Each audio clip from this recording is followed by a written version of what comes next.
परम श्रद्धेय आदरणीय अध्यक्ष महोदय को आज सदन का अध्यक्ष चुने जाने के लिए बहुत बहुत बधाई, असंख्य शुभकामनाएं।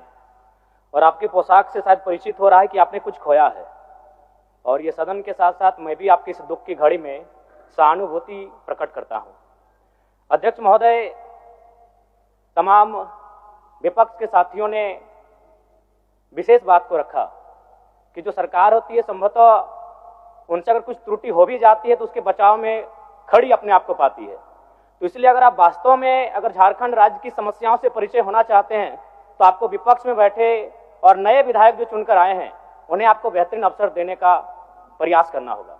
अध्यक्ष महोदय, अगर आपकी व्यक्तिगत बात कही जाए तो आपकी कुशलता की, आपकी योग्यता की, आपकी निपुणता की पूरा राज्य प्रशंसा करता है, लेकिन हमें लगता है कि अपने व्यक्तिगत विषयों से हटकर हमें आज राज्य के जो ज्वलंत मुद्दे हैं उन पर भी अपने ध्यान आकृष्ट करने की आवश्यकता है। अध्यक्ष महोदय, मैं झारखंड लोकतांत्रिक क्रांतिकारी मोर्चा अपने पूरे संगठन की ओर से आपको बधाई देता हूं और आपसे विशेष मांग करता हूं, चूंकि मैं जिन परिस्थितियों से यहां से चुनकर आया हूं, कहीं ना कहीं राज्य के शोषित वंचित लोगों की एक बहुत बड़ी अपेक्षाएं हैं। इसलिए जिस दृष्टि से आप सत्ता पक्ष को देखेंगे, जिस दृष्टि से आप विपक्ष को देखेंगे, उसी दृष्टि से मुझे भी और मेरी पार्टी की ओर से मुझे बात रखने का अवसर दिया जाएगा। मैं आपसे ये मांग करता हूं, क्योंकि आज जो हमें बात को रखने का अवसर दिया गया है ये बधाई है। मैं आपको पुनः बधाई देने के साथ साथ बस मैं ये कहना चाहूँगा, चूँकि मैं एक छात्र के नाते इस विधानसभा में आया हूँ, छात्र की गलियों से, छात्र आंदोलन से मैं पहचान बनाकर आया हूँ, और मैं आपके माध्यम से सरकार तक ये संदेश देना चाहूँगा।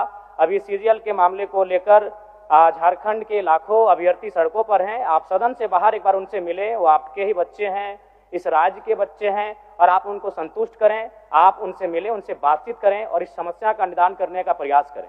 और चूंकि मैं एक विधानसभा से भी आता हूं, तो मैं आपको अपने विधानसभा के संदर्भ में ये कहना चाहूँगा, मेरा विधानसभा जो कि परासनाथ की तराइयों में आता है, वहाँ जो लोगों की समस्याएं हैं वह मूलतः शिक्षा और प्रवास को लेकर हैं। तो आपसे हमारी मांग होगी कि वहाँ शैक्षणिक हब में हमारे विधानसभा को तब्दील किया जाए, और साथ ही जो प्रवास की समस्या है, मैं इसलिए इस विषय को कहूँगा, मैं थोड़ा समय लेकर, कि आज देखिए इस सदन की बात करें तो कहीं ना कहीं हम लोग एक परिवार हैं और परिवार के नाते आज इस सदन में बैठे हैं। लेकिन मैं जिस विधानसभा क्षेत्र से आता हूं उसके आसपास के विधानसभा क्षेत्रों की एक घटना है, अभी कैमरून में 45 मजदूर फंसे हैं। तो मैं सदन बधाई के बीच में आपका ध्यान आकृष्ट करना चाहूँगा, ये गंभीर विषय है, और वे रोते रोते टेलीफोन किए हुए थे कि उनको पानी की केवल पानी पीकर वो कई दिनों से अपना दिनचर्या को काट रहे हैं। तो मैं आपसे चाहूँगा कि इस विषय को गंभीरता पूर्वक लें और उस दिशा में आगे बढ़ें, और इस राज्य का 24 वर्षों का ये राज्य, उस राज्य को हम लोग आगे कैसे लेकर जाएं, हमारी क्या भूमिका होगी, उसमें सदैव आपके साथ खड़े हैं। पुनः आपसे यही कहेंगे कि हमें समान अवसर दिया जाएगा अपनी बातों को रखने का। बड़ी उम्मीदों के साथ हम लोग यहाँ तक आए हैं। पुनः आपको माननीय अध्यक्ष चुने जाने पर बहुत बहुत बधाई, बहुत बहुत शुभकामनाएं, और साथ ही साथ आपने जो शायद अपने पिता को खोया है, पुनः उसके प्रति हम ढांढस, शोक, संवेदना व्यक्त करते हैं।